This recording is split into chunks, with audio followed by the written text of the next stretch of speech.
Hey, what's good? What's good? What's up, guys? It's your boy Tom, man. Back in another video today. I want to preview Wildcard Weekend. The Week 17 has concluded on Sunday with a lit finish, man. Whew, that Seahawks and 49ers game was incredible toward the end, especially the last seconds, the delayed game, and the Jacob Hollister. That was dope. That was a dope finish to the game. Dope finish to the 100th season in the National Football League. But let's get the wild card weekend, man. We got several games coming up. We got 2 on Saturday, 2 on Sunday. So let's get into it. I'm about to preview all the 4 wild card weekend games we got this week. We have the 6th seed. I'm starting with the AFC and the NFC afterwards. So we had the 6th seed Tennessee Titans versus New England Patriots. New England Patriots dropped to the 3rd seed in Week 17 as they lost to the Miami Dolphins in a shocking upset as the Dolphins were 17-point underdogs going to the football game. Patriots up 24-20 with, I say, about 3 minutes of change left. Fitty, a.k.a. Ryan Fitzpatrick, a.k.a. Fitzmagic, makes a masterful drive, hitting Devontae Parker a couple times, hitting a couple other guys a couple times, hitting Mike Glitschke in the end zone for the game-winning touchdown to send the Patriots from a first-round bye to a 3rd seed as they face the Tennessee Titans. Tennessee Titans clinch a division title, clinch a wild card spot with a victory over the Houston Texans in Week 17, as I think Houston rested a few of their starters. But Derrick Henry came to play. He ran for a bunch of yards. He got a lot of momentum going to the postseason. Ryan Tannehill looks really good since he's became inserted to the starting lineup for the incumbent franchise quarterback in Marcus Mariota, as his days in Tennessee are over. I think it's the Ryan Tannehill show for good. Ryan Tannehill looked really good in this offense. He's making plays. A.J. Brown looks incredible as a Tennessee Titans wide receiver. I hadn't seen too much of Corey Davis, but A.J. Brown looks like a #1 wide receiver. That was an incredible pickup in the 2nd round from the Tennessee Titans. So let's get to the preview of this game real quick, and I'm going to preview the other 3 games. I'm going to give you keys fitted for each team, and we're going to move on. Keys fitted for the Patriots: contain Derrick Henry, because if you don't contain Derrick Henry, you're going to have a long day because they can run the football, go play action, hit these guys for big plays, and Stephon Gilmore's going to look confused, and it's going to be a bad day. It's going to be a bad day, but the New England Patriots have a really good defense, so I will surmise that they will definitely take Derrick Henry away from Ryan Tannehill and force Ryan Tannehill to beat them. So that goes coincide. That's the first key. Stop Derrick Henry and force Ryan Tannehill to beat you. Next key to victory. You have to get the run game going. Because Tom Brady is not like the same Tom Brady. Like Thomas Brady looks like an old man. He's 42. Father Time is catching up with Tom Brady. We see this firsthand. So if you want to win this football game, you have to get Sony Michel. PlayStation. Shout out to Louis T for that one. PlayStation. Get PlayStation going. You know what I'm saying? Get the Sony go crazy. And then and that allows Tom Brady to manage the game, but not have to win the game himself. Tom Brady's still a good quarterback, don't get me wrong, but he's not elite like he used to be. You can't just have Tom throw it 45 times to win a football game. It's not happening anymore. Next key to victory for the Patriots, and the last one: get up on Tennessee early. You have to force Tennessee to get out their game plan. Their game plan: stay balanced, run the football, go pass and fake. On offense and defense is to get to Brady and smack the living crap out of him. If you get up 10, 14-0 on these boys, they can't just blitz Brady all day. They want to play coverage because they don't want to get down by 30 possessions. And then on offense, they can't run the football because they're down 2 possessions. They got forced to throw the ball. So if you get up on Tennessee early, that takes them out their game plan. So that's the 3 keys to victory for the Patriots. Let's get to the Titans. First of all, run Derrick Henry down their throat. Don't let these boys don't let these boys get any type of pass here, bro. Run Derrick Henry till you can't run no more. If you run on 1st down and you get 3.5, 4 yards, keep running down their throat. Their run defense is a little suspect. Their pass defense is incredible. So if you force them to stop the run and put an extra man in the box, what that allows you to do, next key of the game: play action fake with Ryan Tannehill. Put the ball in Derrick Henry's belly, sit back, throw the ball, hit A.J. Brown, hit Corey Davis, hit Delaney Walker. And all these guys can actually eat in the passing game because now they have to commit a safety to the run game. So that's the first 2 keys of the game. And finally, F Tom Brady up, bro. Smack him so he can't get smacked no more, bro. Like, you have to destroy Tom Brady in this game, bro. I need him to be hit at least 8 to 10 times, get a little rattled. Get him rattled, make him throw the ball early when he wants to throw it. And as you see, he threw a pick six last week. Just saying. Just saying. Who I got winning this game? I had the New England Patriots winning this game. Don't get me wrong, the Tennessee Titans are on these boys' backsides. They are right behind them. They want all the smoke. But I will not pick the B&B Renner Factory to go lose in New England. Belichick and Brady winning Factory Road is not losing New England too often, especially in the postseason. And it's their one postseason home game. I think they'll win this game. I think it'll be close. Do not get me wrong. Tennessee can't win this game. Don't think they can't win this game now. That's crazy. But I think the New England Patriots will win this game. I'm gonna give you a score 23-20. Let's get to the Bills-Texans game. Woo-wee! And I go to Houston, baby, H-Town, as the Houston Texans, the 4th seed in the AFC Conference, take on the 5th seed Buffalo Bills. Buffalo Bills just came off a loss to the New York Jets in a meaningless game. They were stuck in the 5th seed anyway. But little shaky going into the postseason. Only scoring 6 points against a mediocre Jets defense.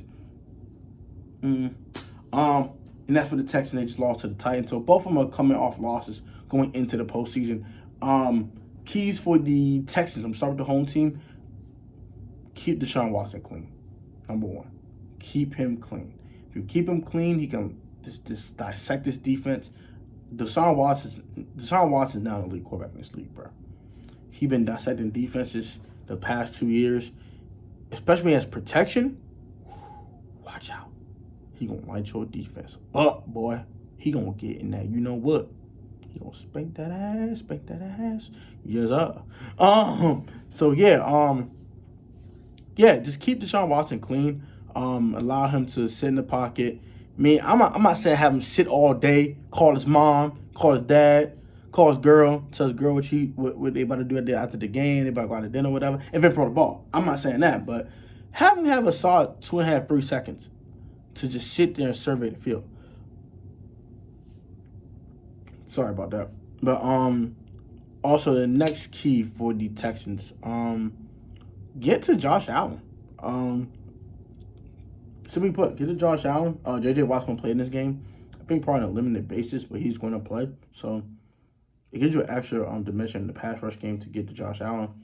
Constrict him to the pocket and then get him. That's the actual it's a full key. Constrict him to the pocket and then get him when you do. Because if he gets to run around, make plays with his legs, the offense is alive, they get third down conversions, and they start scoring points. And that's just not good news for you. And then finally, limit the turnovers, of course. Turnover battle, we got one turnover battle. Both these teams don't really turn the ball over a ton, but they're kind of capable of turning the ball over a ton at times. So let's get to the Bills. Run Devin Singletary. Devin Singletary needs to eat in this game to allow Josh Allen to do what he can do.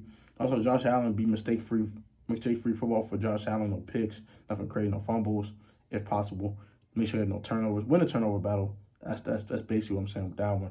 And the third key is to the same thing with the Bills, with the same thing with the tech with Josh Allen. Constrict Deshaun Watson to the pocket. I think Deshaun Watson could beat you a lot better than Josh Allen from the pocket, but when you start running around stuff like that, that's when you're in serious trouble. I had the Texans win this game. I want to say a score of 27-24. Very close game. But I have the Texans winning that one in a 3-point game, 1-score game. Probably a game-winning field goal from their kicker to send them to divisional weekend. Finally, NFC games. The New Orleans Saints versus the Minnesota Vikings. You remember the Minnesota Miracle, right? Correct. Yeah, they won with a game-winning touchdown from Stephon Diggs to send them to the NFC Championship game a couple years ago. As the Saints were looking to get to the NFC Championship game against the Super Bowl. I mean, last year, with the whole pass interference call against the Rams went to the Super Bowl, all that good jazz. The Saints are looking for revenge. Minnesota Vikings have a new quarterback now, kind of a new team with Kirk Cousins and them boys playing good football. It's all the stars in the last week 17. The game was meaningless. They're stuck in the 6th seed anyway. They did lose to the they did lose against the Bears. But who really cares? They said they stars. Who cares? As for the Saints, they should like the Panthers. They whooped the Panthers. You know what? They whooped their ass. So they come into the playoffs with some momentum, and they're playing the Superdome. So I honestly think that Kirk Cousins is going to have some jitters. In his first 12 games of Washington Redskins, you remember, if you're a Redskin fan, you definitely remember this. He played well in the first half. In the second half, he kind of sputtered. I think it's going to happen in this game. But he has more talent around him in Minnesota than in Washington. Slightly better talent. Not that big of a difference. I would give the advantage to Stephon Diggs over Pierre Garçon. But I would give the advantage to Adam Thielen, also Deshaun Jackson. Also over Deshaun Jackson, but it's close. That's 4 years ago. Both played much better 4 years ago than now. So, that being said, I think Kirk Cousins is not going to play great in this game, but he'll play good. He'll play good for about 3 quarters. Don't know the stats of Dalvin Cook in this game either. So, with him being kind of uncertain for this one, I'm assuming he's going to play, but I'm not exactly sure. We will see. But the Saints are mostly healthy, and they added Janoris Jenkins to their secondary recently as well. So, I do think the Saints will win this game. I will give you a score. Before I give you a score, I'm going to give you 3 keys to victory for both teams. For the Saints, if Dalvin Cook is playing, take Dalvin Cook from Kirk Cousins. Do not give Kirk Cousins balance. He's probably the best play-action quarterback in football. And I'm so serious. I'm a big Kirk Cousins guy. And going play-action fake for Kirk, he completes about 75% of those balls.